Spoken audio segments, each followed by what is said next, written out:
el posicionamiento de la teoría, sino como era la teoría de Kelsen, de la teoría de derecho. Explicar sin posicionarse, ser neutral. Bueno, intentar. Sabemos que la neutralidad de las ciencias sociales no existe en sí, porque siempre va a haber un posicionamiento que andás a escuchar. ¿Sí? Siempre va a haber una posición ideológica de parte de quien lo dice, ¿sí? Y un ejemplo de teoría explicativa del autor a la que vos, la que se me y normativa, ¿qué me había dicho? Ana. Un ejemplo de normativa. ¿Tal vez? No, un ejemplo de teoría normativa. Lo vimos en la clase pasada. Más arriba, así no se aburren los de arriba. Un ejemplo de alguien de arriba, del medio para arriba, que nos pueda decir que hayamos visto. ¿Quién está hablando? Levanta la mano. ¿Conoce? Candela. Otra Candela, bien. ¿De normativa? Sí. Platón siempre en su trabajo dice cómo debería ser la sociedad justa. ¿Sí? Gobernada por filósofos, no sé cuánto más. Ejemplo de Platón. Y está muy bien este autor porque lo vamos a trabajar en el naturalismo de la antigüedad. De la explicativa vimos, ¿y qué trae el autor vimos en clase? Para ir arriba, ¿tu nombre? Aldana. Maquiavelo. De hecho, a partir de Maquiavelo, podemos empezar a hablar de un Estado moderno, ¿sí? De un Estado como lo concebimos nosotros. Y el tipo se encarga de decir en su época qué cosas debería hacer el príncipe para tener poder. Eso es como bastante diferente a lo que se venía diciendo de qué debería hacer, ¿no? Él dice, bueno, la política es así. ¿Ah? Por supuesto tiene una intención, él le buscaba agradar, porque había como caído en desgracia en la época en la que él estaba. Entonces busca agradar a su príncipe, y desarrolla toda su obra. Es el primer autor que habla de Estado. Por eso también es tan importante y lo vamos a ver, creo que es la unidad 5. Bueno, y de la crítica, más arriba, ¿tu nombre? Nacho, Aristóteles. No, pero ¿qué fue lo que vimos el concepto? Opción.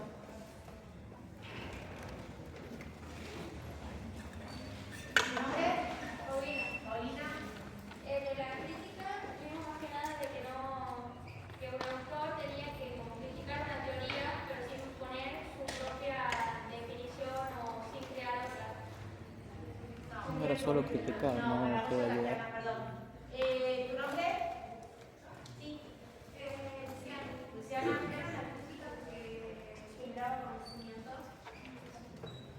Sí, bueno, pero cuando hablamos de crítica, ¿qué hablamos?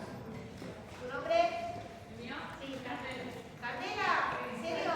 Candela, está hablando Candela y no sé qué vamos a hacer. Dale.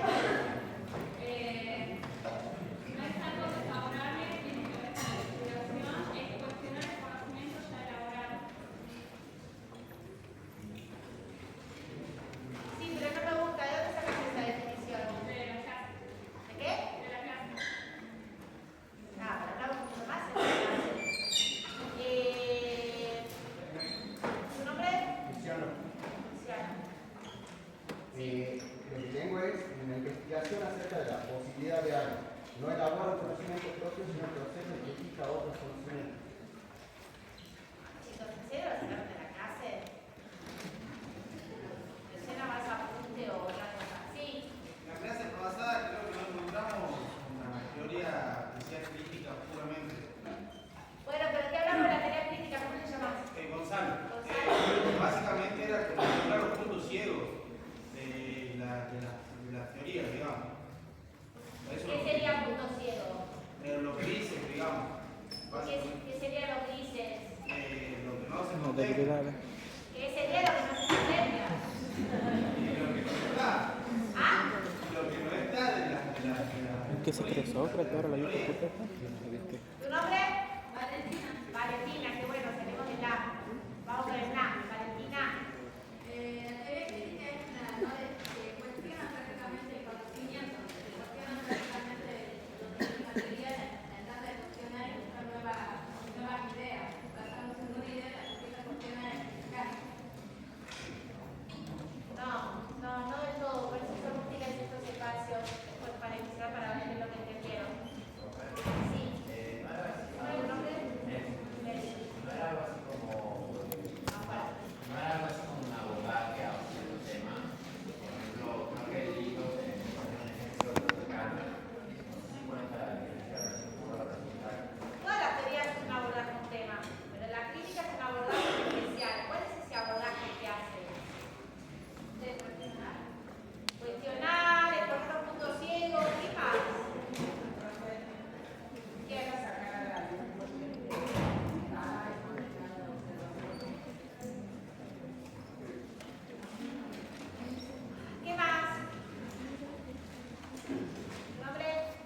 una crítica destructiva, o sea, no busca ayudar únicamente, bueno, ¿Quién criticar. habla? ¿Rodrigo?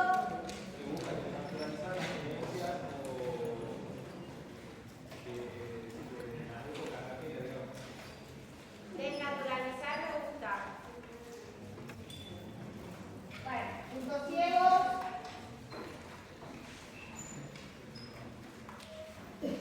Desnaturalizar. Cuando decimos digo naturalizar, ¿qué estás diciendo? La creencia locales, digamos. ¿La qué? ¿Creencia qué? Las creencias ¿De qué? ideología,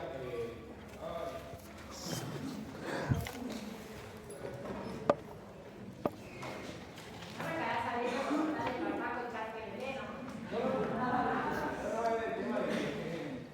Yo quiero que tengamos poca clase en esta vieja. ¿Qué puede ser? Desnaturalizar. ¿Ah?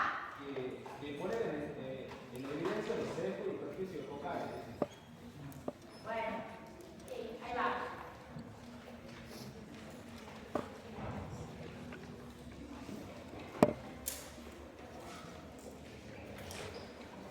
Tenemos una teoría que nos dice cómo debería ser algo, cómo debería ser una sociedad justa, cómo debería ser la democracia, cómo debería ser el liberalismo. Tenemos una teoría explicativa que nos dice cómo es la democracia, cómo es la propiedad privada. Y tenemos una teoría crítica que va a buscar poner en evidencia, que va a visibilizar lo que no se ve de estas teorías o de otros fenómenos. ¿Sí? Estamos hablando de la propiedad privada, que nos va a decir explicativa que la propiedad privada es la posesión más preciada de una persona. Supónganse, bueno, la teoría crítica nos va a decir, sí, claro, en realidad la posesión más preciada de una persona que ya tiene propiedad privada, que en algún momento la obtuvo. ¿Qué viola? Entonces ahí va a decir que es la posesión privada. Pero nadie está contando que esa propiedad privada en realidad esconde el mito de la violencia. Que esa propiedad privada esconde el origen de cómo se gestó esa propiedad privada. A partir de la usurpación, la conquista, la subordinación, el maltrato, la violencia, la muerte. ¿Sí? La teoría crítica va a desnaturalizar lo que se da por obvio, por natural, como puede ser la propiedad privada, que nadie la pone en duda. Una teoría crítica va a decir que en realidad no es así, que no es obvio y que es natural. ¿Estamos? ¿Por qué? Por A, por B, por C, por D. La va a historizar.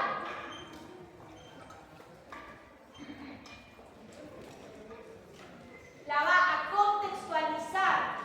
Probablemente cuente de dónde salió, cómo salió ese fenómeno que se está estudiando, para entender por qué se describe lo que se describe, para entender por qué se explica lo que se intenta explicar. ¿Estamos?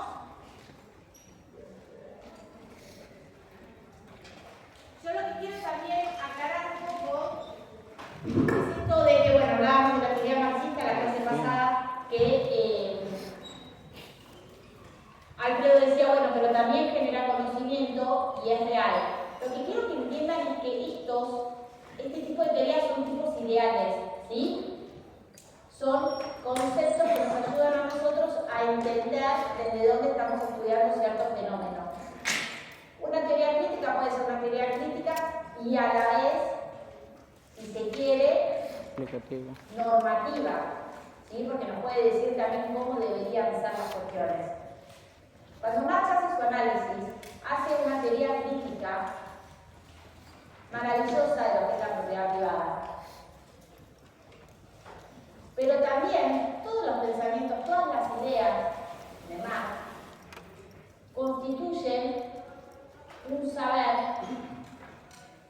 extraordinario sobre el Estado, ¿sí?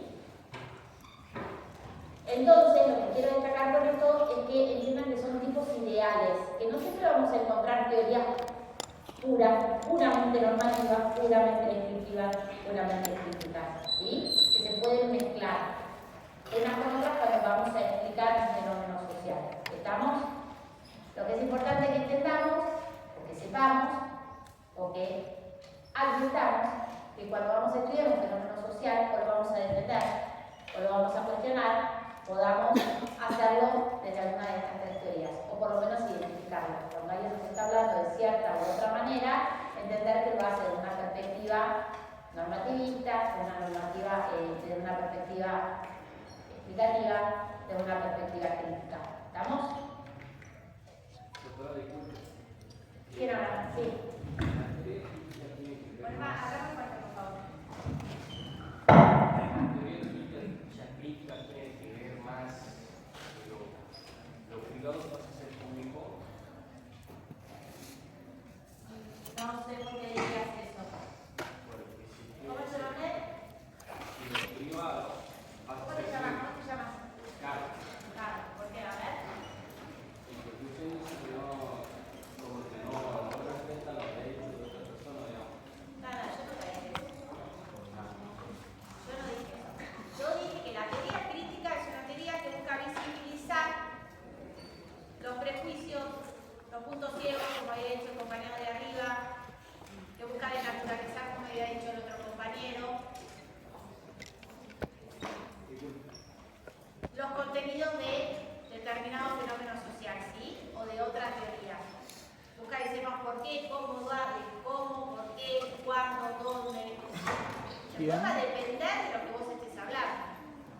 Si estás hablando, si tu objeto social, si tu objeto de estudio es la propiedad privada, bueno, probablemente si lo analizás desde una teoría crítica, si lo analizás desde una perspectiva crítica, probablemente pongas en evidencia el origen de esa propiedad privada. Cuando, supongamos, en el siglo con los cerramientos de los campos, en X siglo, siglo XVII, antes era todo de todo. Hasta que llegó un buen día que un señor puso un alambre y dijo, esto es mío. Y así se generó la propiedad privada. Y todos empezaron a saltar los campos. Esto pasó de verdad, porque antes no era así. Bueno, y ahí esta gente entendió que la propiedad privada era un valor sumum. Claro, es piola, porque ya tenían su propiedad privada. El resto no es ese, ¿sí? Entonces la teoría crítica, en ese sentido, nos va a decir que en realidad la propiedad privada esconde un proceso de dominación, un proceso de apropiación, un proceso de aprovecharse del otro, de robo. Las posiciones más extremas pueden llegar a decir que se han robado tierras que eran de uso común. ¿Sí? Perfecto. Sí. Habla un poco de la funcionalidad también de la teoría, ¿no? ¿Qué quieres decir? A ver, ¿cómo te No llamas? sé, en este caso, ¿no? ¿Para qué sirve? ¿Cómo te llamas? Lautaro. Lautaro. ¿Para qué sirven esas teorías? Bueno, A ¿qué ver. le son funcionales en todo caso al Estado? Bueno, puede ser. A ver, las teorías de un naturalista, que las vamos a ver más adelante, las de Locke, Rousseau, Hobbes, bueno, son teorías que se dice buscan legitimar el discurso burgués. Este discurso, cuando surgen los estados nacionales, no me quiero adelantar, bueno, necesitaban generar legitimidad en el pueblo y que la gente entendiera por qué era necesario centralizar la figura del poder del monarca. ¿Se acuerdan que lo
empieza el proceso de constitución de los estados nacionales. Y esto a un estado nacional porque hoy vamos a ver los elementos constitutivos de estado. Y la nación es un elemento relevante en el análisis, por lo menos del surgimiento de los estados del siglo XV, ¿sí? Que coincide con el descubrimiento de América. Bueno, y ahí lo relacionamos todo con la unidad básica. También me interesa que sepan desde el principio algo que también les dije, que nosotros estamos estudiando una profesión netamente liberal, abogacía, que es parte del Estado moderno, que es un sistema y está muy bien que así sea, y que define un tipo de Estado. ¿Ustedes saben qué tipo de Estado tenemos nosotros?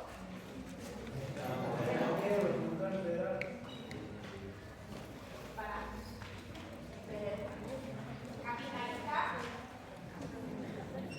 No. Sistema de producción de capitalista, pero no. Esperen que borro. Bien. ¿Quién habla? No va a eso mi pregunta. ¿Cuáles son las características de nuestro Estado?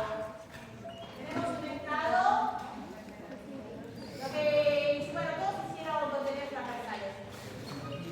No. ¿Cuál es la Carta Magna? Tenemos un Estado que es constitucional, por un lado, porque está regido por la Constitución. ¿Qué más? No. Ese sí, es un Estado moderno, pero no son las características, ¿eh? Ay, levante la mano. Es un Estado, sí, pero para. La democracia está dentro de la Constitución. Sí, bueno, lo tenemos acá. ¿Qué más? No, es un Estado constitucional, social, democrático, no, pero en realidad democrático está como un componente. Estado constitucional, social, de derechos, si se quiere, ¿sí? Este es como el tipo de Estado. Y este Estado tiene determinados componentes ideológicos. Nuestro Estado tiene, si lo pensamos como una torta o como una comida, tiene determinados ingredientes. Y tiene ingredientes del republicanismo, un poquito a dosis, del liberalismo. De hecho, nuestro Estado nace como un Estado liberal en el siglo XIX. Después se le agregan los componentes republicanos. Ahí sí, componente democrático. Convencional. No. Esto está acá. Yo lo doy como sinónimo porque acuérdense que los tratados internacionales de derechos humanos están incorporados a la Constitución. Sí. ¿En qué artículo?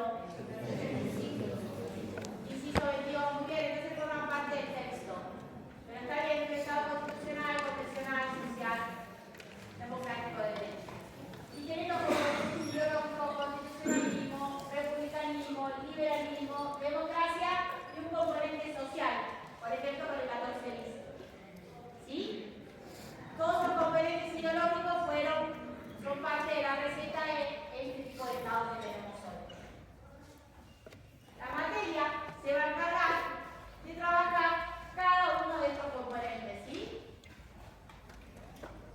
No más para que sepan. ¿Por qué llegamos y cómo llegamos a este Estado constitucional, convencional, social, democrático, que es de derecho? Estamos regidos por la ley marca que es la Constitución. Y que aparte tiene determinado, no decir, componentes ideológicos que son los que vamos a ver. Republicanismo, socialismo, democracia, estamos a lo largo de toda la materia. Bueno.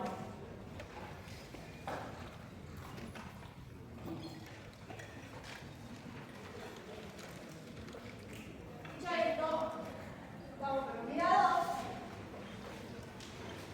Elementos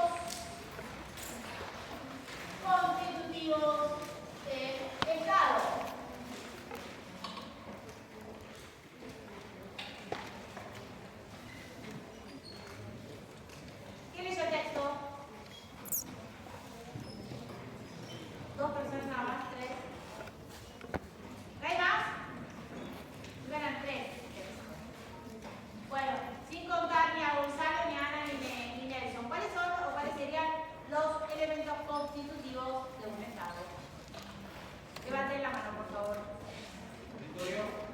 Territorio. Por lo menos me hicieron el programa. Y poder.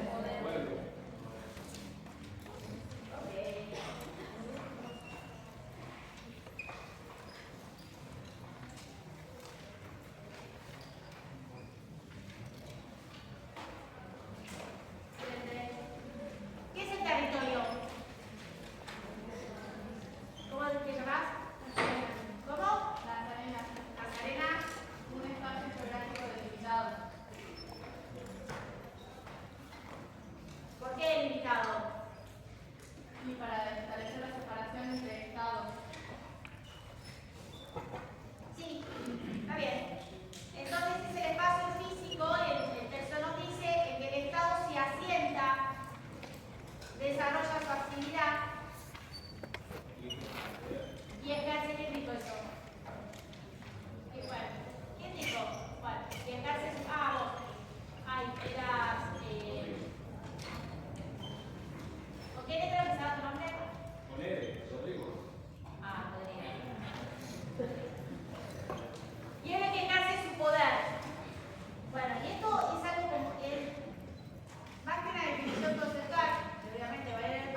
tranquilo, espera que voy a ver nomás.